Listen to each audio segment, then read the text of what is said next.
수많은 파고를 거쳐온 21세기. 우리는 급변하는 시대, 예측할 수 없는 환경 변화의 경랑 속에 있다. 거대한 환경과 역사의 소용돌이를 극복하고 부족 국가였던 몽골을 통일해 전무후무한 대제국을 이룩한 몽골 제국. 그리고 아시아가 낳은 위대한 영웅 칭기즈칸.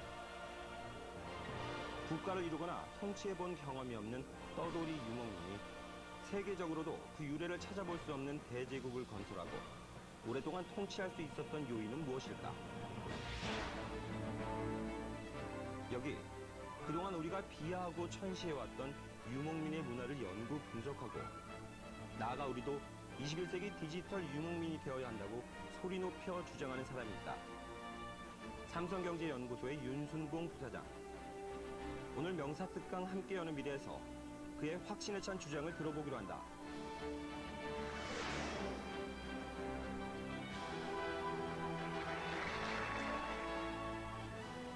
제가 오늘 말씀드릴 목표에 대해서 말씀을 드리면 첫 번째, 최근 환경이 단절적으로 변하고 있다라는 내용하고요. 그럼 두 번째는 옛날 이야기 하나 하고 21세기 이야기 하나 하겠습니다. 그리고 정착민, 유목민 이야기하고 마지막에 우리 한민족 이야기, 이런 5가지 순서로 말씀을 드리겠습니다.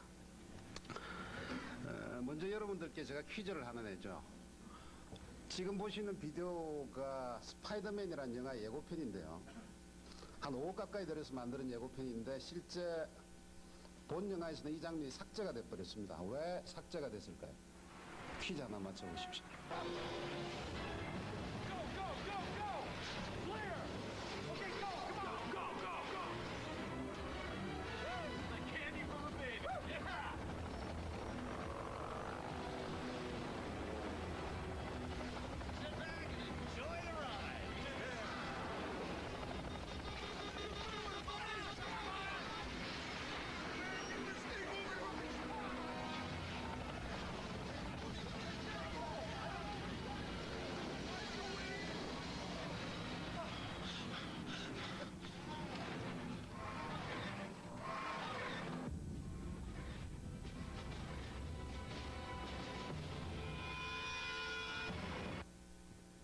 (8월 달에 이 영화를 만들었는데 9월 달에 이 영화를 개봉하려고 보니까 지구상에는 월드 트레이드 센터라는 게 없어져 버렸습니다.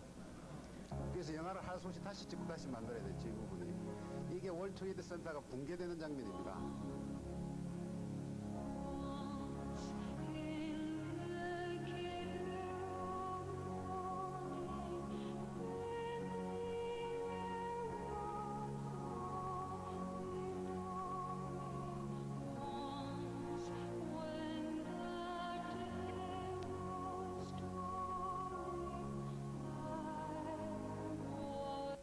정말 영화 같은 장면 아닙니까? 자, 두 번째 퀴즈 하나 드리겠습니다. 현재 지구를 지배하고 있는 동물은 뭘까요? 사람입니다.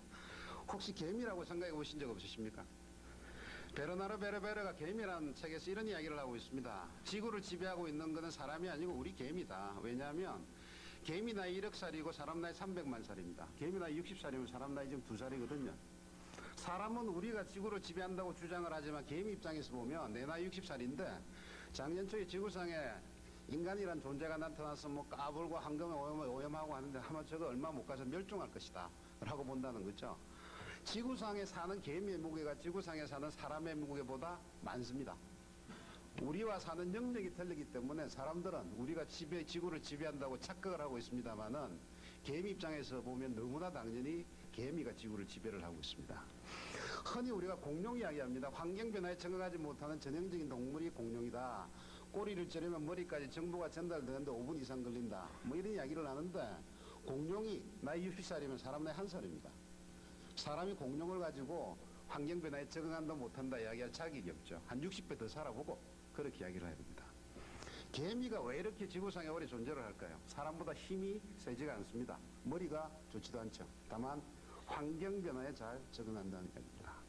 다윈이 이런 이야기를 했습니다. 지구상에서 마지막까지 살아남을 수 있는 종족은 가장 힘이 센 종족도 아니고 가장 머리가 좋은 종족도 아니고 가장 환경변화에 잘 적응하는 종족이다 라고 이야기를 하고 있습니다.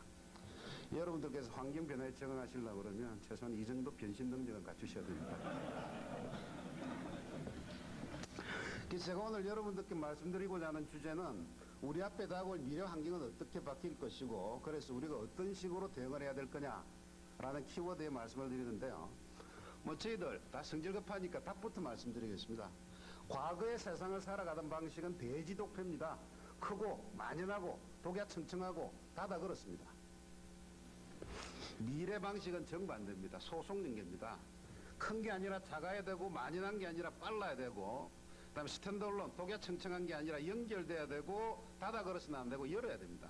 스몰 작고 스피디 빠르고 네트워크 연결되고 오픈 열어야 됩니다. 이게 미래 환경 변화에 적응할 수 있는 4가지 키워드입니다. 옛날 이야기 하나 하겠습니다. 제가 사진을 몇 장 가져왔는데요. 어디 사진일까요? 최근에 우리나라 분들도 이쪽에 관광을 가시는 분들이 많아요. 지난 여름에 상당히 많이 가셨더라고요. 관광 상품도 개발이 되어 있습니다. 이게 몽고 대평야 스텝 평원의 모습입니다. 지금으로부터 800년 전에 이 대평원을 지배했던 사람이 징기스칸이라는 사람입니다. 이 징기스칸이 태어난 땅, 태어난 호수, 징기스칸이 지배했던 땅, 3대 쿠빌라이 칸이 지배했던 땅이고, 이 파란 모습이 지금의 몽고 땅입니다. 얼마나 넓은 땅을 지배를 했는지 아실 수가 있습니다. 우리는 징기스칸을 불황무시한 집단이라고 이야기하지만 1995년 워싱턴 포스트 송년호가 밀레니엄맨을 뽑았습니다. 후보는 마르코 폴로, 콜럼부스, 구텐베르크 많았습니다만은 답은 징기스칸입니다. 2가지 이유인데요.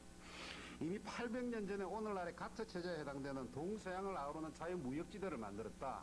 그다음 2번째, 이미 800년 전에 오늘날의 인터넷에 해당되는 글로벌 커뮤니케이션 네트워크를 구축을 했다라는 이야기입니다. 징기스칸이 세계를 지배했던 원리가 소속연계입니다. 작고 빠르고 연결되고 열렸다는 겁니다. 먼저 징기스칸은 작았습니다. 그 당시 전세계 인구가 3억이었을 때 징기스칸은 1억을 지배를 했습니다. 지구의 3분의 1을 지배를 했는데, 그때 몽고 기만군단 숫자가 천마다 틀립니다만은 5만에서 20만, 평균 잡아서 10만으로 치면 1당 100이 아니고 1당 1000을 했습니다. 한 사람이 1000명을 다스렸습니다. 우리나라 5천만 인구라고 그러면 500억을 다스리는 파워를, 지구의 10개를 다스리는 파워를 발휘를 했습니다. 징기스칸이 지배했던 땅은 알렉산더가 지배했던 땅의 2배, 히틀러의 3배, 나폴레옹의 5배입니다. 알렉산더, 히틀러, 나폴레옹이 지배했던 땅을 다 합해도 징기스칸이 지배했던 땅을 이기지를 못합니다. 그때 왔던 세계 평화를 저희들은 팍스 몽골리카 또는 팍스 몽골리카나라고 이야기를 하죠. 지금 미국이 지배하고 있는 세계 평화하고 있습니까? 지금도 전쟁이 일어나고 있지 않습니까? 그 당시 몽고족들이 세계를 지배했을 때 평화는요, 아라비아 대상이 황금 덩어리를 들고 4,000km를 달려도 도둑을 당하지 않는다라고 할 완벽한 평화가 왔었습니다. 이런 징기스칸의 성공 스토리는요, 리더십에서 출발을 합니다. 믹 예이츠라는 컨설턴트는 징기스칸이 세계를 지배했던 리더십의 원리를 4E, 4개 다 E자로 표시가 되죠. 인비전, 이네이블, 에너자이즈, 임파워먼트. 첫 번째, 인비전. 비전을 제대로 내걸었다는 거죠. 징기스칸의 어릴 때 이름이 태무진입니다. 태무진은 어릴 때부터 자기 종족들끼리 작은 식량을 뺏기 위해서 서로 죽고 죽이고 살려가는 걸 봤습니다. 내 깃발 아래 모여라. 우리 몽고족이라도 서로 죽고 죽이지 말자라는 비전을 만들었습니다. 비전이 있으면 뭐합니까? 실행할 수 있는 능력이 있어야죠. 이네이블. 능력과 시스템을 갖추었고요. 그러기 위해서는 에너지를 자기 병사, 자기 부하직원, 자기 국민들한테 불어넣어줬습니다. 에너자이즈, 그리고 임파워. 자기가 갖고 있는 파워를 현장으로 던져줬다는 거죠. 그러나 위앙을 했습니다. 이렇게 인비전, 이네이블, 에너자이즈, 임파워. 이게 징기스칸의 세계를 지배했던 원리입니다. 징기스칸은 작지만 강했습니다. 2번째요. 징기스칸은 빨랐습니다. 자, K = 2분의 1 MV 자성. 이 고등학교 2학년 때 나오는 공식입니다. 기억나십니까? 에너지라는 거는 2분의 1 곱하기 M, 질량 곱하기 V 속도입니다. 징기스칸의 질량은 10만입니다. K, 1억을 지배하는 에너지를 내기 위해서는 유일한 방법은 V, 속도를 높이는 수밖에 없습니다. 모든 게 속도전입니다. 속도를 내기 위해서 병산 사람당 말을 한 마리 지급하는 게 아니라 4마리 내지 5마리 지급을 합니다. 최고 속도로 달리다가 말을 갈아타기도 하고요. 또 징기스칸은요, 보급 라인이 없습니다. 징기스칸이 수도가 카라쿠룸인데 키예프 지배인데까지 가려고 그러면 150일이 걸립니다. 그 당시 냉장고가 없죠. 비상식량을 만듭니다. 가장 상용하는 비상식량이 보로처라는 게 있는데요. 이 보로처는 1년 내내 소떼 양떼를 들판 이런 식으로 살을 줍니다. 연말에 가서 잡죠. 포를 떠서 계열해서 말립니다. 2달 지나면 딱딱한 고기 덩어리가 되죠. 이걸 정로에 넣어서 빻으면 미세한 가루가 되는데, 이거를 소나 양의 오줌포, 방광에 넣습니다. 방광이 신축성이 크지 않습니까? 그러니까 보루치 한 마리를 잡으면 소의 방광 2개 통째로 다 들어갑니다. 그거를 말에 넣고 싣고 다니다가 배가 고프면 물을 끓이고 보루치를 넣으면 훌륭한 고기 덩어리가 되죠. 보루치 한 마리를 잡으면 병사 한 사람이 8개월에서 10개월 동안 먹을 수 있는 식량이 됩니다. 그런 걸 가지고 이런 식으로 전 세계를 지배를 해갔습니다. 징기스칸의 첫째 아들 주치, 나그네가 징기스칸 죽기 6개월 전에 먼저 죽습니다. 지금으로 따지면 키예프, 모스크바를 지배하는 사람인데요. 모스크바에서 그까지 수도까지 4,000km를 달립니다. 자기 아들이 죽었다는 급보를 전하는데요. 4,000km를 열흘 만에 주파를 합니다. 지금 여러분들한테 코란도 드리고 4,000km 열흘 고속도로를 달려라 해도 아마 못 달리실 겁니다. 중간에 별의별 사고가 다 나는데요. 이때는 산과 강과 들판을 가로질러서 말을 타고 4,000km를 열흘 만에 주파를 합니다. 대개 다른 몽고족들, 다른 유목민들은요, 4,000km가 100일이 걸립니다. 대개 다른 종족들보다 10배의 속도를 냅니다. 징기스칸은 빨랐습니다. 세 번째요, 징기스칸은 모든 걸 연결했습니다. 징기스칸의 네트워크의 하이라이트는 역참, 역전입니다. 자기가 지배했던 지구의 3분의 1을 40km마다 참을 두고, 참에는 숙소, 다음에 뭐 마을, 식량, 군량 및 장비, 필요하면 가져다 쓰는 거죠. 참과 참 사이에는요, 5km마다 파발을 두는데, 이 파발은 전령, 정보를 전달하는 사람들입니다. 이 파발이 달릴 때는 옆에 방울을 달고 다니죠. 그러면 5km 다음에 있는 파발은 저쪽 끝에서 딸랑딸랑 소리가 나면 말을 타고 준비하고 있습니다. 그러니까 몽고 말이 달릴 수는 5km로 최고 속도로 달리고 바톤 타치하고 바톤 타, 마치 미국의 400m 릴레이 선수가 개주를 하듯이 몽고 말이 달릴 수는 최고의 속도로 계속 전달을 하는 거죠. 그런 식으로 하다 보니까 10배 이상의 속도가 나는 겁니다. 그런 파발들이 들고 다니는 신분증이 패자인데요. 이건 야맹어선 마패하고 비슷한 겁니다. 참에 들러서 마음대로 식량 군량비 사용을 할 수가 있고, 이거를 지닌 사람은 바로 이게 이제 신분의 표시죠. 이게 여권이자 비자고, 그리고 결정적인 권한을 주는데요. 파발을 가로막는 사람한테는 생사의 탈권을 줍니다. 목숨을 취할 수 있는 권한을 줍니다. 최근 들어서 저희들이 뭐 정보의 전달, 지식의 전달이 뭐 중요하다 이런 이야기를 하는데, 이미 징기스칸은 800년 전에 정보의 전달 속도가 자기가 지배했던 제국의 운명을 좌우한다는 걸 알았습니다. 그런 식으로 생사의 탈권까지 주죠. 물론 말이 달릴 수 있는 데는 말이 달리지만, 말이 달릴 수 없는 데는 송골매를 사용을 합니다. 산 넘어 강 건너. 이런 흔적이 지금은 실크로드, 텐산북로, 텐산남로로 남아있는 거죠. 실크로드라는 건 로드가 아닙니다. 점과 점이고, 그 로드를 달릴 수 있는 방법은 수백 가지가 되죠. 사람들이 많이 다니다 보면 길이 만들어지는 겁니다. 징기스칸의 세 번째 특징은 모든 걸 연결했다는 겁니다. 네 번째요, 징기스칸은 열었습니다. 징기스칸은 열린 인사를 했습니다. 로마인들은 적을 지배를 하면 총독을 보내는데, 총독의 출신은 다 귀족입니다. 징기스칸은 적을 지배를 하면 천호장을 보내는데요. 천호장의 출신은 목수, 대장장이, 양치기, 목동, 말치기라도 능력만 있으면 누구나 다 천호장이 될 수 있습니다. 징기스칸은 종교 개방을 합니다. 종교의 자유 물론 보장이 되어 있죠. 지금도요. 근데 지금 이라크 전쟁도 어떤 의미에서 보면 종교 전쟁 아닙니까? 이슬람 원리주의자들, 기독교 원리주의자들의 충돌이거든요. 근데 징기스칸은요, 개인적으로는 샤머니즘을 믿습니다. 그럼에도 불구하고 모든 종교를 다 인정을 합니다. 그래서 그 당시 카라쿠룸에는요, 기독교, 불교, 도구, 이슬람교 모든 종교가 다 흥행을 했습니다. 지금도 북경에 가면 이렇게 큰 라마교 100탑이 있습니다. 그 정도로 완벽한 종교의 자유가 보장이 됐습니다. 그리고 징기스칸은 사람을 가리지 않습니다. 징기스칸의 오른손, 장자방 군사죠. 뭐 우리로 따지면 국무총리쯤 되겠죠. 야율라해는 몽고족이 아닙니다. 그란족 출신입니다.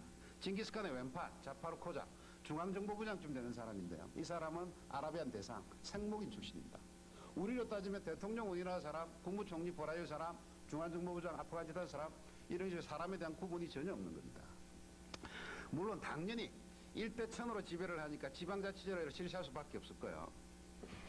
제가 재미난 이야기를 하나 하죠.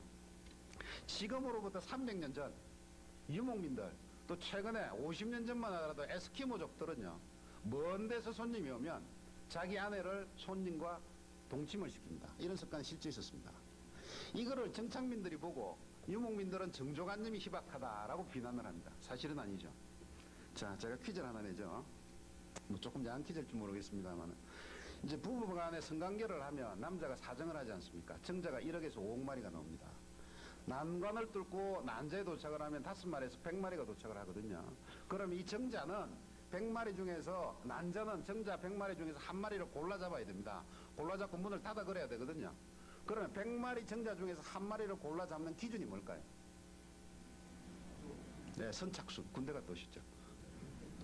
네, 얼짱, 몸짱. 이 아니고 이 정자가요, 난자의 염색체 배열 분석을 합니다. 배열 분석을 해서 자기 염색체 배열과 차이가 가장 많이 나는 정자를 초이스를 하는 겁니다. 이게 소위 말하는 다양성의 원리입니다. 인류라는 종자가 멸종하지 않고 300만 년 동안 살아남았던 비결이 다양성의 원리입니다. 지금으로부터 100몇십 년 전에 영국 같은 데는 건진 결혼을 했습니다. 조카 삼촌. 3대 사대만 내려가면 바보, 천치, 혈액병이 나오거든요.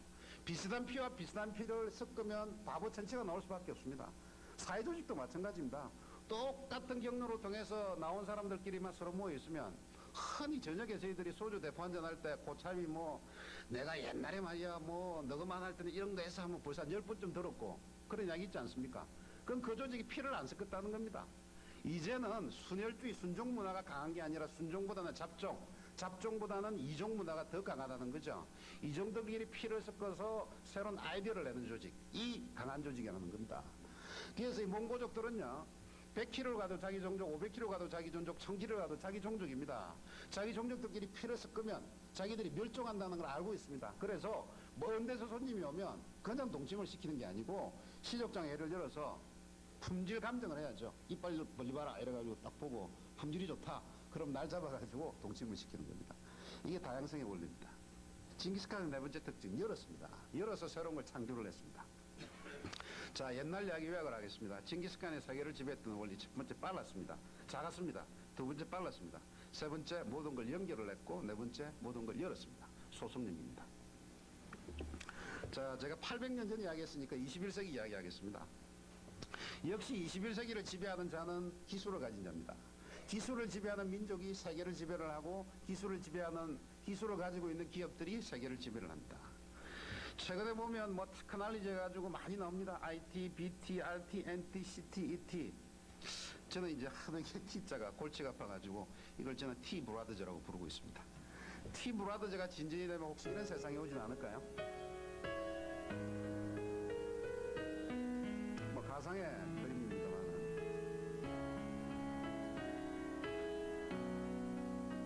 이게 인류가 기술을 활용을 해서 대우주를 지배해가는 모습입니다.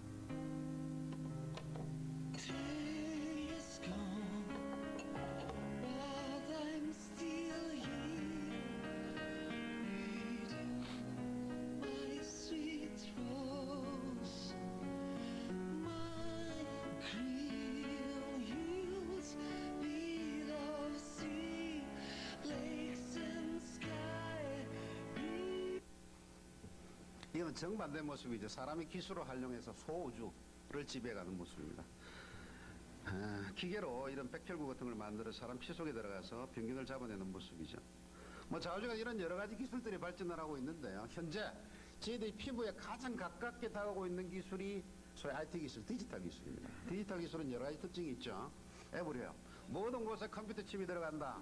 모바일, 공기라는 매체를 통해서 정보가 전달이 된다. 태깅, 트래킹, 이동하는 건 다 추적을 할 수가 있다. 센싱, 현재는 사람의 망막이 시큐리티로서는 가장 신뢰도가 높습니다. 전자의 전자코는 사람의 성능이 500배까지 나와 있고요. 카메라 온 칩스, 요새 몰래카메라 이런 게 문제 아닙니까? 벌써 GPS, LPS는 핸드폰 속으로 들어와 있습니다. 건강진단 장비, 아침에 제가 화장실에서 변을 보면 자동적으로 당도를 체크해서 당이 높다 낮다까지도 벌써 이야기하는 게 마취시설에서 개발이 돼서 나왔습니다. 역시 하이라이트는 전쟁이죠. 아마 디지털 기술이 없으면 이런 전쟁 자체가 불가능할 겁니다. 이게 미국의 무인 항공선에서 이라크 방카를 공격하는 모습인데요. Fire the laser, see if it gets there. Roger, you got 24 seconds. Oh shit, somebody hit that one too. 전쟁이 요새는 게임하고 비슷해요. 저도 제 아들 놈하고 스타크래프트 이런 거 자주 하는데 이거나 뭐 별 차이가 없는 것 같아요.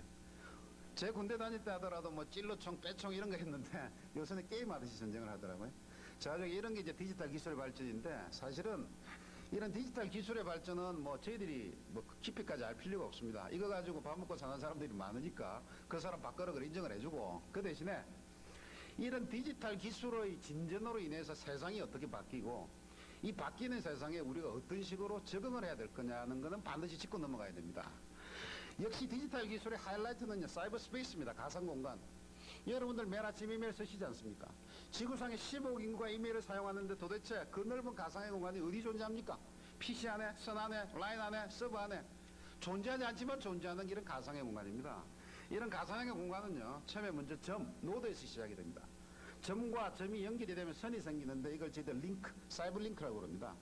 이게 중첩이 되면 네트워크, 사이버 네트워크가 생기죠. 이게 중첩이 되면 소위 가상 공간, 사이버 스페이스가 생깁니다.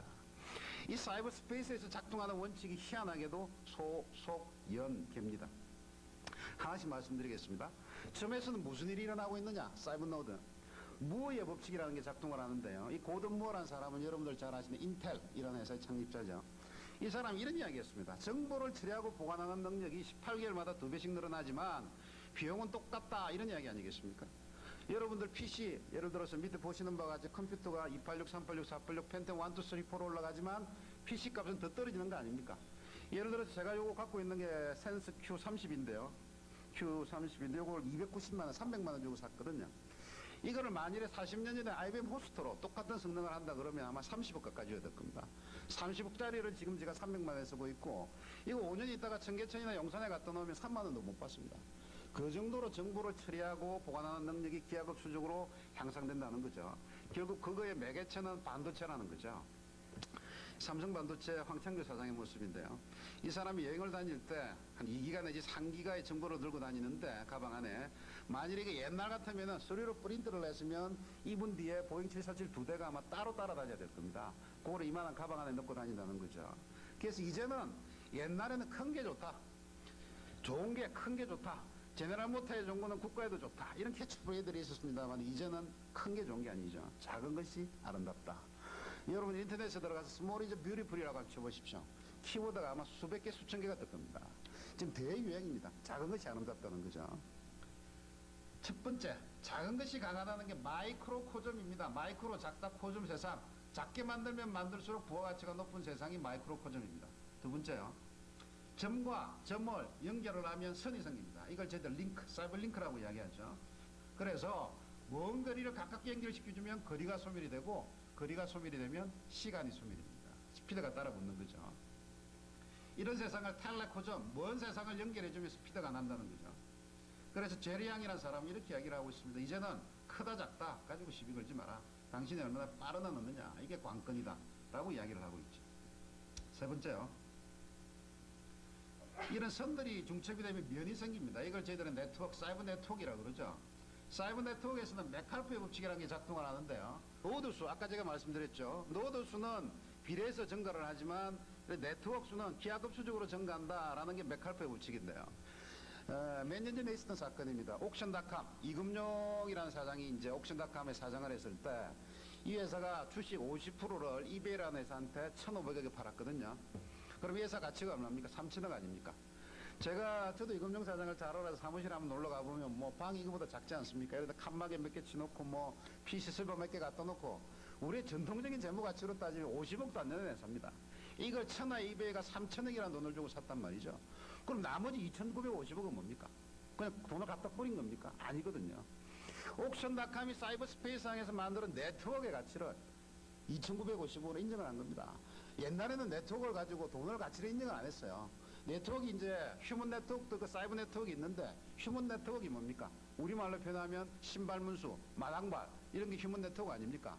마당발 이러면 그 사람 조병머리 넓다 뭐 이런 식이지, 그거 가지고 돈으로 또 따진 게 아니거든요. 근데 이제는 이런 네트워크 자체를 돈으로 서로 주고 파는 이런 세상이 돼버렸다는 거죠. 그래서 생기는 게 사이버 스페이스 가상 공동체고요. 우리나라 젊은이들이 만들어서 세계 7등까지 올린 게 iloveschool.com 이런 거고, 저는 바둑을 좋아합니다만 바둑에 들어가면 이런 네트워크가 또 생기고 있는 거죠. 이런 네트워크라는 거는 사이버 스페이스에서만 있는 게 아닙니다. 다양한 네트워크입니다. 이게 작년 여름인가 조선일보가 설문조사한 거죠. 국회의원들 보고 한 사람당 당신이 가장 친한 사람 5명을 불러봐라, 이렇게 해서 연결해 보니까 이런 네트워크들이 생기더라. 많이 모이는 데가 네트워크 헙이 되는 거죠. 이거는 뭔가 하면은 헐리우드에 가면 영화 배우들끼리 스캔들이 엄청나게 납니다. 남자 여자들끼리. 그래서 그 스캔들을 네트워크를 쫙 만들어 보니까 스캔들의 한가운데 앉아 있는 애가 디카프리오가 앉아 있습니다. 그래서 이런 연결을 해서 시너지가 나오는 세상을 신호고 코즘이라고 그럽니다. 네트워크이죠. 저희들이 컨텐츠 하는데 뭐가 컨텐츠입니까? 지구상에 있는 모든 물건은 컨텐츠와 컨테이너로 나눌 수 있다라고 린이라는 사람이 이야기를 했습니다. 컨테이너는 뭡니까? 담는 통, 형식, 틀. 컨텐츠는 그 속에 담겨있는 내용물이죠. 우리가 수출품을 실어 나를 때 나르는 큰 네모난 통을 저희들은 컨테이너라고 그러고 그 속에 들어가 있는 물건을 저희들은 컨텐츠라고 그럽니다. 제가 이 물컵을 갖고 있으면 이 물컵은 컨테이너고 들어가 있는 물은 컨텐츠입니다. 제가 핸드폰으로 전화를 하면 이 핸드폰은 컨테이너고 그 속에 들어가 있는 통화 내용, 제 와이프하고 통화 내용은 컨텐츠죠. 제가 지금 이렇게 말씀을 드리면 이런 기자재들은 다 컨테이너고 말씀드리는 내용은 컨텐츠입니다. 근데 이런 컨테이너는 점점 부가가치가 떨어진단 말이죠. 이거 조만간 공짜가 될 겁니다. 옛날에 핸드폰 공짜로 줬어요. 주는 대신에 컨텐츠를 한 달에 15만 이상 사용을 하면 1년간 그렇게 사용을 하면 핸드폰 공짜로 주지 않습니까? 이런 식으로 점점 이 노트 PC 300만 원이지만 조만간 이거 3만 원으로 떨어진단 말이죠. 이런 컨테이너의 가치는 점점 떨어집니다. 점점 떨어지고 더 중요해진 거는 컨테이너보다 컨텐츠가 더 중요해지는 거죠. 여러분들이 사회생활 할 때 가장 전형적으로 사용하는 컨테이너가 뭡니까? 명함입니다. 제가 누구를 만날 때 처음에 삼성경제연구소에 있는 누구누구 부사장입니다 라고 하면 우리들 대부분 다 명함에서 사람 이름 모르지 않습니까? 제 이름 누군지 모르시잖아요. 그렇지만 저 친구가 삼성경제연구소 부사장이다. 여러분들은 컨테이너 가지고 판단을 하신다고요. 예를 들어서 삼성경제연구소 저거 깜깜하겠다. 경제연구소 저 가방끈은 좀 길겠네. 부사장 젊은 놈이 부사장 된 거 보니 상당히 잘 비비는 것 같다. 뭐 이런 식으로 컨테이너를 가지고 판단을 하실 거 아닙니까? 지금은 여러분들이 이제 컨테이너 가지고 세상을 판단하는데 이게 점점 컨텐츠 세상이 되면 제일 위에 있는 삼성경제연구소 부사장이라는 게 중요한 게 아니고 저 친구가 갖고 있는 컨텐츠 디지털 유목민이라는 게 한국에서 저 컨텐츠를 갖고 있는 애는 저거밖에 없다라고 하면 제 시장 가치가 올라가는 거고 그래서 컨텐츠를 얼마나 독창적이고 창조적인 거 남들이 복잡하고 흉내 낼 수 없는 걸 얼마나 많이 가졌냐 이게 시장 가치를 좌우한다는 거죠. 컨텐츠도 두 가지가 있습니다. 로지컬한 게 있고 감성적인 게 있는데요. 제가 지금 여러분한테 말씀드리는 거는 로지컬한 컨텐츠입니다. A는 A 이퀄 B, B 이퀄 C, 그래서 A 이퀄 C다 이런 거거든요. 지금은 이게 학습의 대상이지만 조금만 있으면 학습의 대상이 아니고 억세스 접근의 대상입니다. 여러분 한번 생각해 보십시오. 옛날에 어릴 때 학교 다니실 때 미국의 수도는 워싱턴이고 한국의 수도는 서울이고 열심히 공부하면 서울국대 서울상대 갔단 말이죠. 지금 그 외우는 바보 있습니까? 인터넷 들어가서 미국 수도 땅 치면 워싱턴 뜨지 않습니까? 학습의 대상이 아니라 억세스 접근의 대상이거든요. 그러면 남들이 복제하지 못하고 흉내 낼 수 없는 게 뭐냐? 이게 중요한 거죠. 그래서 이제는 중요한 거는 남들과 무엇이 같은 거가 아니라 남들과 무엇이 다른가? 남들과 무엇이 튀는가? 이런 창조, 감성, 감각이라는 거는 남들이 흉내 낼 수 없는 거 아닙니까? 더 이상 세상이 로지컬한 세상이 아닙니다. 감성적이고 감각적인 세상. 올림푸스라는 회사가 우리나라에 새로운 상륙하면서 디지털 광고를 세상이 펼쳐집니다. 굉장히 로지컬하게 광고를 시작을 했습니다. 작다. 손안에 1.8배, 잡히는 400만 화소의 생선 230g. C4공주. I want this. 자기 카메라 좋다고 아주 로지컬하게 아무리 설명해라봐야 대한민국 국민이 아무도 안 산단 말이죠. 안 팔렸습니다. 그러다가 이 친구들이 전략을 딱 바꿨죠. 이 광고 어디를 보십시오. 올림푸스 그 카메라가 좋다는 말이 한마디도 들어가는가? 한마디도 안 들어갑니다.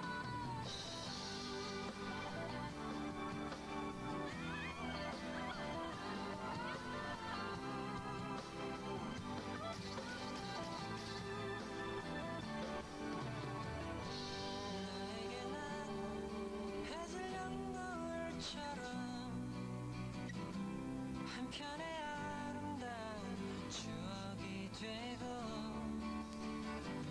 소중했던 우리 부르던 나를 기억하며 후회 없이 그림처럼 남아주기를 너에게 난 해질녘 노을처럼 나와 올림푸스만 아는 이야기. 마이 디지털 스토리. 올림푸스. 카메라를 설명하는 게 아니라 카메라를 가지고 얻을 수 있는 스토리와 카메라를 가지고 얻을 수 있는 경험을 이야기하는 거거든요. 그러니까 로직을 파는 게 아니라 감성을 파는 겁니다. 그래서 세상이 벌써 바뀌었습니다. 이 구본영식이라는 체인지 매니지먼트 하는 양반이 책을 썼는데요. 이 사람이 쓴 책 제목이 참 저는 마음에 와닿았습니다. 이 양반이 제일 먼저 썼던 책의 제목이 익숙한 것과의 결별입니다. 사람은 누구나 자기들한테 익숙한 걸 가까이 두기를 원합니다. 그런데 세상이 너무 빨리 바뀝니다. 얼마나 자기한테 익숙한 거를 빨리 떠나보낼 거냐, 이게 중요한 거죠. 두 번째가 낯선 곳에서의 아침입니다. 어느 날 갑자기 자다가 문득 떠보니까 완전히 다른 세상이 돼버렸어요. 적응을 해야죠. 그러기 위해서는 떠남과 만남을 자유자재로 해야 됩니다. 익숙한 거 빨리 떠나보내고 새로운 거 빨리 받아들이고. 디지털이 주는 네 번째 시사점은요, 열면 새로운 게 창조된다라고 하는 이어코즘이라는 거죠. 그래서 디지털 특징 정리를 하겠습니다. 첫 번째, 마이크로코즘, 작은 것이 강하다. 두 번째, 텔레코즘, 먼 세상을 연결해주면 스피드가 나온다. 세 번째, 네트워크, 연결하면 시너고코즘, 시너지가 나온다. 네 번째, 오픈, 열면 이어코즘, 새로운 게 창조가 된다 라고 하는 게 디지털이 주는 시사점입니다. 자, 제가 두 가지 말씀드렸습니다. 800년 전에 징기스칸 스토리하고요, 21세기의 디지털 스토리를 말씀을 드렸는데, 희한하게도 두 세상의 키워드가 똑같습니다. 소속, 연계. 왜 같을까요? 좀 이상하지 않습니까?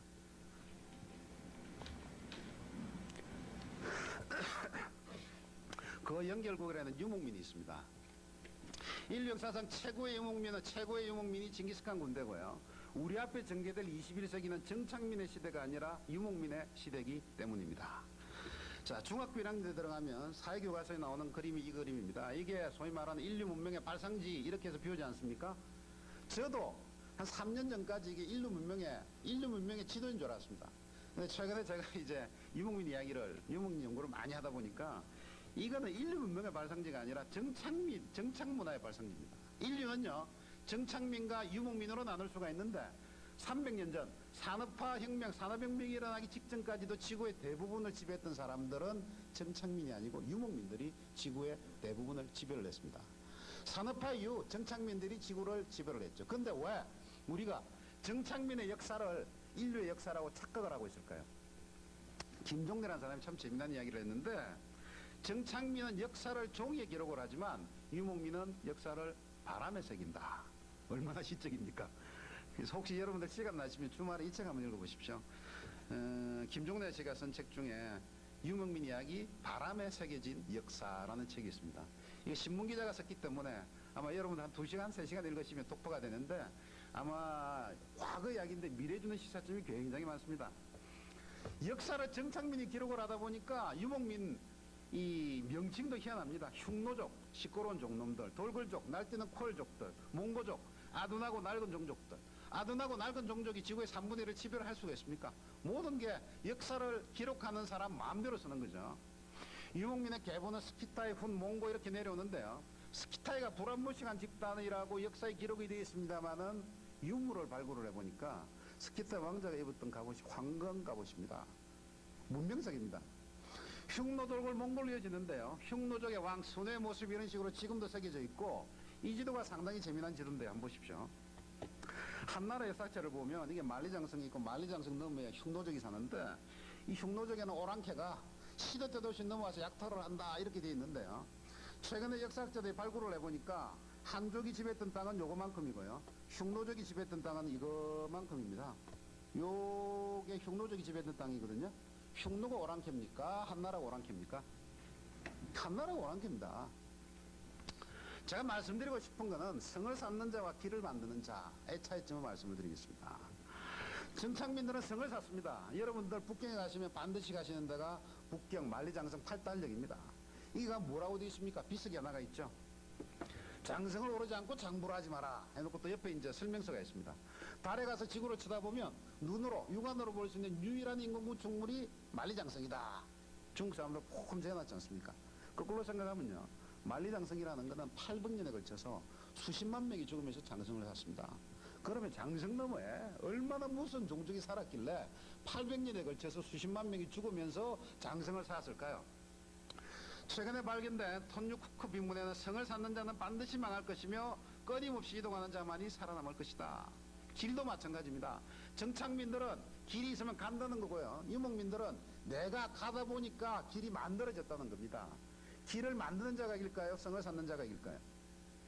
지금도 몽고에 가면요, 유목민들의 시력은 4.0입니다. 몽고에 가면. 얘들 돈 많아가 라식 수술한 게 아닙니다. 어떻게 4.0이 됩니까? 이거는 300년 동안, 300만 년 동안 진화의 결과입니다. 왜? 정착민들은 하늘을 쳐다봅니다. 비가 오면 농사를 짓습니다. 비가 오지 않으면 기후제를 지내죠. 유목민들은 하늘 쳐다볼 시간 없습니다. 언제 비바람이 몰아치고 한파가 오고, 언제 적군이 몰아치고, 언제 길 안으로 이 사자나 호랑이, 늑대 이런 게 덮칠지 모른단 말이죠. 자기 소떼 양떼가 언제 도망갈지 모릅니다. 잘 때도 눈 뜨고 사주경계를, 사방을 쳐다봐야지만 생존을 할 수 있는 종족이 유목민입니다. 하늘을 쳐다보는 자가 이길까요? 사주경계를 하는 자가 이길까요? 몽고족도 지금은, 몽고에는 지금도 가면 몽고 사람들이 하는 첫 인사가요, 별일 없습니까? 거든요. 인사라는 게 상당한 의미가 있습니다. 예를 들어서 제 어릴 때 보면, 박정희 대통령 시절 때 보면 어른들이 처음 만난 당시는 인사가 아침 진지 드셨습니까? 이랬거든요. 왜냐하면 저희 어릴 때 밥 세끼 못 먹었지 않습니까? 그러면 아침밥 먹었다 하면 먹고 살만하다 이런 이야기겠죠. 이 애들이 왜 별일 없습니까? 하는가 하면 별일을 감지 못하면 자기들은 죽는다는 거죠. 항상 별일을 감지를 해야 됩니다. 이스라엘 민족이 그렇습니다. 이스라엘 민족이 지금도 첫 인사가 별일 없습니까? 입니다. 세상에 별일이 생기는데 감지를 못하면 자기들은 가스실에 끌려가서 죽었거든요. 항상 별일을 감지를 해야 됩니다. 별일을 감지하는 민족하고 하늘을 쳐다보는 민족하고 어느 민족이 이길까요? 최대한 민족들이요, 네덜란드, 이스라엘, 스웨덴, 핀란드, 아일랜드, 싱가포르, 스위스, 잘 나가는 민족들 아닙니까? 이 나라의 공통점들이 뭡니까? 이동하는 민족들입니다. 땅이나 바다를 통해서 이동하는 민족들이 세계를 지배를 하고 있습니다. 네덜란드 무적 함대, 이스라엘 3,000년 헤매던 민족입니다. 스웨덴 바이킹이죠. 핀란드는 훈랜드입니다. 핀란드의 인종은 지금 최근에는 스웨덴 400년 지배를 받아가지고 노랑머리도 있고 하는데, 지금도 핀란드 가면 어린애들 엉덩이에 몽고 반점이 나옵니다. 핀란드 말은요, 우라랄타 여종입니다. 나는 밥을 먹는다. 주어 목적어 동사입니다. 영어는 나는 먹는다 밥을 아닙니까? 중국어도 나는 먹는다 밥을이거든요. 그게 같은 우라랄타의 계통입니다. 핀란드는 훈랜드입니다. 훈족의 후손이죠. 스위스도 마찬가지입니다. 이렇게 이동하는 민족들이 지금 세계를 제패를 해 나가고 있습니다. 그래서 프랑스 최고의 스카 작 카탈리는 이렇게 이야기를 하고 있습니다. 21세기를 살아가는 인류는 누구나 다 유목민이 될 수밖에 없다. 돈 많은 사람들은 돈수로 방랑을 하고, 돈 없는 사람들은 돈 벌로 방랑을 합니다. 멕시코의 그 많은 노동자들이 왜 담을 넘어서 미국으로 넘어갑니까? 우리나라 그 박해를 받으면서 왜 외국인 노동자들이 우리한테 옵니까? 돈을 벌러 유목하는 거 아닙니까? 많이 배운 사람은 가리키로 유목을 하고, 못 배운 사람들은 벼로 유목을 합니다. 우리나라에 그 많은 기러기 아빠들이 왜 생깁니까? 공부하려고 유목하기 때문에 기러기 아빠가 생기는 거거든요. 돈 많은 사람이나 돈 없는 사람이나 배운 사람이나 못 배운 사람이나 유목할 수밖에 없는 세상이 21세기다 라고 자카탈리는 얘기를 했습니다. 그래서 자카탈리는 이렇게 얘기를 합니다. 유목민이 되려면 첫 번째, 가벼워라. 소유하지 마라. 버려라. 그다음 두 번째, 자유롭고, 세 번째, 타인을 환대를 해라. 타인을 환대하지 않으면 언제 타인이 적이 돼서 돌아와서 자기 뒤통수를 때릴지 모른다라는 거죠. 항상 사주경계를 해라. 그리고 늘 접촉되라. 자기 종족과 자기 오아시스와 접촉되어 있어야 되고, 박의 정신을 지녀라. 노마드라는 유목민들은 함께 나눈다는 뜻입니다. 함께 나누는 사람이 유목민족입니다. 유목민족은 개인 소유가 아니고 공동 소유입니다. 자, 마지막 챕터로 넘어가겠습니다. 우리나라 한민족은 그럼 도대체 뭐냐, 이제 이런 이야기인데요. 이 얼굴의 공통점이 뭘까요?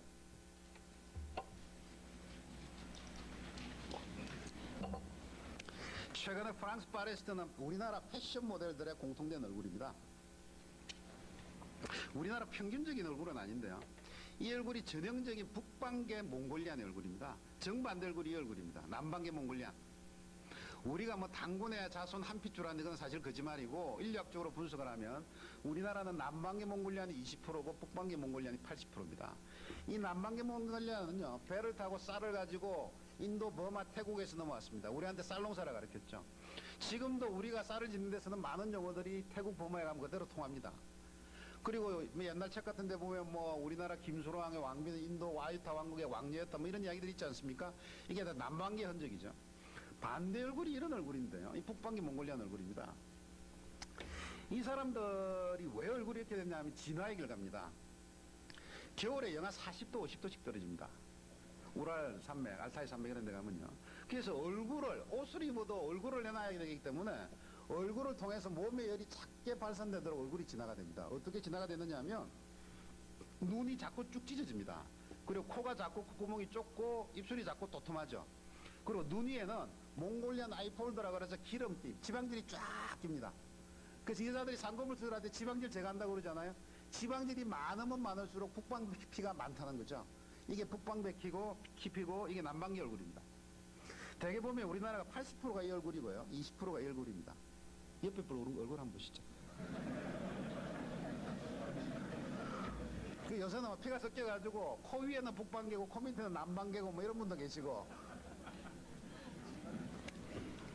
선동열, 황수정, 장미아 이런 얼굴이 북방개 얼굴이고 박찬호, 최시라, 황신혜 이런 얼굴이 남방개 얼굴입니다.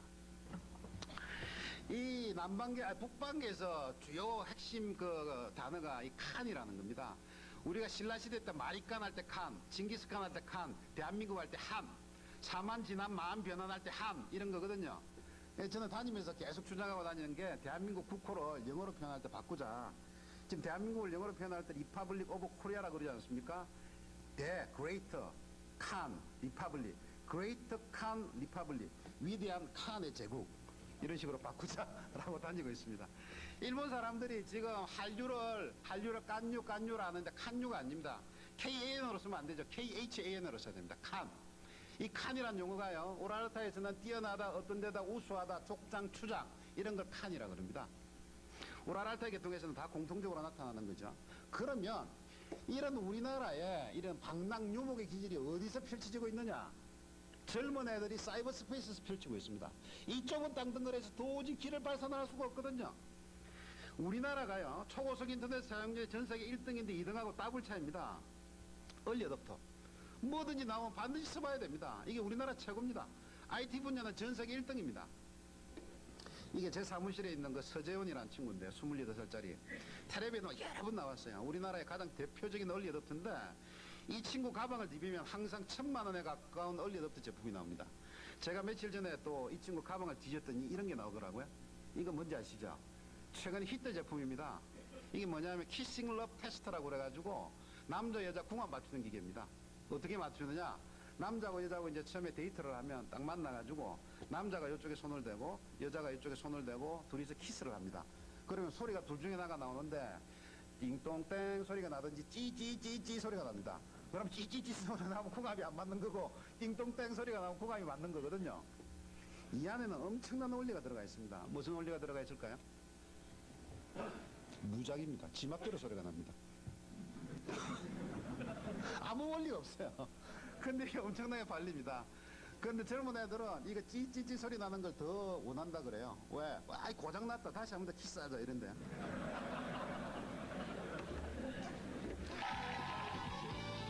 이게 거의 유명한 동정로 시스터즈입니다. 전 세계에 이짓하고 있는 나라는 우리나라밖에 없습니다. 가라오케는 일본 애들이 만들었잖아요. 근데 가라오케라는 걸 가지고 노래방을 만들고 노래방을 텔레비전에 엮고 텔레비전에 이어서 이 유명한 동성로 시스터를 발굴을 해내고 얘가 패션 모델, 얘가 모델이 돼서 텔레비 광고에 나오고 하는 나라는 우리나라밖에 없습니다. 외국 애들이 보면 우리나라 이걸 도대체 이해를 할 수가 없는 거예요. 특히 일본이나 미국 애들이 보면. 휴대폰 보십시오. 노키아가 13개 낼 때 모토로라는 31개가 냈고 삼성전자는 85개를 냈습니다. 전 세계에서 휴대폰 빨리 바꾸라고 텔레비 광고한 나라는 우리나라밖에 없습니다. 바꿀까? 당장 바꿔. 바꿔보자고. 바꿔라. 작년 재작년 말에 있었던 소니의 보라돌이 논쟁 한번 보십시오. 우리나라 사람들이 얼마나 극성이냐면 소니가 소위 말하는 재작년 말에 DSC F828이라 소위 말하는 800만 화소짜리 디지털 카메라를 만들어냈단 말이죠. 이건데 전 세계 동시에 출시해가 아무런 문제가 없었어요. 근데 우리나라에서만 문제가 생긴 겁니다. 소위 말하는 보라색 수차 현상.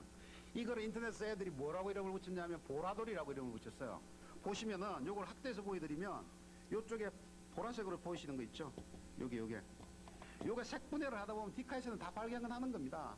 근데 우리나라 애들은 참지를 못해요. 그래가지고 젊은 애들이 가장 많이 가는 사이트가 DC 인사이드 아닙니까? 디지털 카메라 인사이드. 하루에 많을 때는 300명이 공개를 하고 300개 댓글이 300명씩 붙었으니까 10,000명이 해서 난리를 쳤습니다. 그래도 화가 안 풀리니까 소니 코리아를 공격하고 소니 일본 사이트 공격을 해서 그냥 뭐 두저를 시켜버린 거 아닙니까? 그러니까 일본 애들이 감당을 못한. 도대체 이 조선 놈들은 뭐 하는 놈들이냐 이거. 밥 먹고 할 일이 그리 없냐. 그래가지고 결국은 카메라 다 물어주고 일본이 소니가 중대한 전략을 바꿨습니다. 무슨 전략이냐. 이제는 신제품 낼 때 무조건 서울에 가서 테스트한다. 테스트해서 서울에서 아무런 문제가 없으면 전 세계로 나간다. 이게 소니만 한 게 아니라 니콘도 그렇게 바꿨습니다. 우리나라 광대역폭 보십시오. 이게 전 세계가요. 이게 국민소득이고 이게 광대역폭인데 모든 나라들이 이 근처에서 왔다 갔다 합니다. 근데 아주 외롭게 떠 있는 섬 하나가 있는데 이게 KOR이란 나라입니다. 참, 우리나라가 초고속 인터넷 보급률을 얼마나 힘겹게 전 세계를 끌고 나가고 있습니까? 그다음에 초고속 통신망 사업자 전 세계 1등 제일 밑에 있는 게 코리아텔레콤이라는 회사입니다. 인터넷 뱅킹 세계 1등, 이비스마인드 세계 1등, 인터넷 학습 기반 세계 운영인데 아마 이거는 측정 잘못된 걸 겁니다. 최고 가동마 세계 1등, 국제올림피아드 세계 1등, 모든 게 1등입니다. 이거 어떻게 해석이 됩니까? 우리 핏줄 속에는 유목인자라는 게 자리 잡고 있어요. 자리 잡고 있고 5,000년 동안 우리는 그렇게 살았는데 과거 몇백 년, 조선시대 요 몇백 년 동안 우리는 안방에 앉아가지고 양반 행세를 했는데 사실은 고려 말까지만 하더라도 다 유목민입니다. 저번에 했던 KBS 프로 중에 왕건 프로 보면 왕건이 와이프가 말 타고 다니면서 왕건 보고 자 제가 전쟁터 나가겠습니다. 그러니까 말리고 이러지 않습니까? 여자들도 말 타고 다녔고 여자들도 전쟁때 나가서 칼싸움 했단 말이죠. 이게 고려시대 말까지 아닙니까? 우리나라 역사의 대부분이 우리가 유목민, 이동민으로 살았던 거죠. 그래서 럭세스 올리브 트리라는 책에서 프리드만, 프리츠상을 2번이나 탄 사람인데요. 이 사람이 이렇게 이야기를 하고 있습니다. 한국 사람들의 행동은 대단히 민첩하다. 만일에 인터넷으로 무장을 해서 전 세계에 흩어지는 교표들과 연결을 한다 그러면 이른바 사이버 부족, 사이버 트라이브로 탄생을 하는데요. 이 사이버 부족이 누구냐? 스피드와 창의력과 엔트로프리니어십 그리고 글로벌 네트워크를 겸비한 집단으로서 미래에 엄청난 부와 능력을 창출할 것이다 라고 이미 7, 8년 전에 예견을 했고 그 모습이 서서히 하나씩 둘씩 실현되고 있습니다. 자, 엔딩하겠습니다. 제가 지도로 가지 않습니다. 어느 나라 지도일까요? 잘 안 보이십니까? 조금 더 밝게 보일까요? 저는 이 지도 처음 보고 북유럽 지도인 줄 알았습니다. 어떻게 보면 이게 스칸디나비안 반도처럼 보이지 않습니까? 스칸디나비안 반도고 이게 덴마크, 네덜란드고 그죠? 이쪽이 독일이고 비슷하게 보이지 않습니까? 여러분들이 익숙하신 것이면 아마 이 그림이시죠, 그죠? 이건데 저희들이 이 지도를 보면 항상 자괴감에 빠집니다. 야, 참 우리나라는 팔자도 사납다. 앞에는 일본이 가로막고 있고 여기는 소련, 이게는 만주, 이게는 중국. 바둑으로 따지면 우리나라는 딱 아다리 뭐 이런 건 형국이다. 이제 이렇게 되어 있는데 사실은 그게 아니죠. 지도를 이렇게 놓고 보십시오. 이 위치가요. 유럽으로 따지면 바로 이 위치입니다. 그죠? 사실은 이게 우리보다 위도가 조금 더 높지만 여기 지금 난류가 흘러 지나가기 때문에 기후는 거의 비슷해요. 그런데 이 나라들이 어떤 나라들입니까? 땅이나 바다를 통해 세계를 제패하던 나라들입니다. 스웨덴, 그죠? 핀란드, 훈랜드, 훈족입니다. 러시아, 덴마크, 네덜란드, 독일, 영국 다 세계를 제패하던 나라들입니다. 이렇게 보시면 지도가 조금 달리 보이시지 않습니까? 일본 요거 며칠 사이 까부는 데 없다고 치고 이거 대륙 다 우리 거고 만주 우리 거고 다 우리 땅 아닙니까? 이미 사이버 스페이스에서는요 우리나라 젊은 애들이 이런 대륙 문제가 아닙니다. 세계에서 가장 빠른 속도로 아주 치열하게 사이버 스페이스를 점령해 나가고 있습니다. 이런 리얼 스페이스를 어떻게 할 거냐? 이거는 지금 여기 앉아 계시는 여러분, 저를 포함한 기성세대 몫입니다. 우리의 몫이죠, 그죠? 왜? Why not? 우리도 할 수 있다는 거죠. 우리나라가 엄청난 강점이 있습니다. 우리나라가 나라 안에 있으면 시끄럽고 떠들고 난리법석을 치지만 해외 나가보십시오. 우리나라가 얼마나 자랑스러운 나라인지. 위치기가 막히죠. 엔지니어 최근에 이공계 위기다 뭐다 하고 또 최근에 크루그만이 한국에는 요소 성장으로 성장 안 해가지고 기술 발전이 없다. 다 거짓말입니다. 자, 그거 가지고 책까지도 안 썼는데요. 우리나라는 엄청난 기술 발전을 했습니다. 한번 생각해 보십시오. 우리 해방됐을 때 어떻습니까? 우리는 설탕, 북전을 제대로 못 만들었어요. 근데 일본은 세계에서 가장 큰 항공모함과 세계에서 가장 빠른 비행기를 만들었습니다. 근데 50년 만에 우리가 따라잡았어요. 우리나라 기술 발전 속도 엄청납니다. 거기에다가 이 디지털 같은 건 우리 한국 자체가 글로벌 테스트베드 모든 게 실험장이 되고 있거든요. 그리고 우리나라 역동성, 다이나믹 코리아로 표시가 되고 있는데요. 그리고 과거에는 자원도 부족했습니다. 돈도 없고 사람도 없고 기술도 없고 기업도 없었는데 지금 시중에 돈이 400조 500조 철철 넘쳐납니다. 레버리지 잡으면 4천조 5천조 만들 수가 있습니다. 자원도 좋고 입장도 좋고 다이나미즘도 있고 기술도 있고 우리 학이 따라서는 저희들 기성세대들이 세계를 충분히 지배를 할 수 있는 이런 상황입니다. 그러기 위해서 뭐 해야 될 거냐? 우리 핏줄 속에 있는 한민족의 유목기지를 되찾아야 됩니다. 유목기지를 요약해서 말씀을 드리면 소, 속, 연, 개입니다. 지금보다 훨씬 더 작아져야 되고 빨라져야 되고 연결돼야 되고 열려야 됩니다. 제가 정확하게 1시간 맞췄네요.